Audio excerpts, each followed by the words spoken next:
How to fix Telegram. This channel cannot be displayed iOS. Hello everyone. In this video, I will show you how to fix Telegram. This channel cannot be displayed iOS.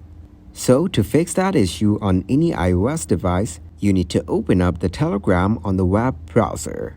Once you get into your account, hit the menu icon from the top left corner. And then from the menu, go into Settings.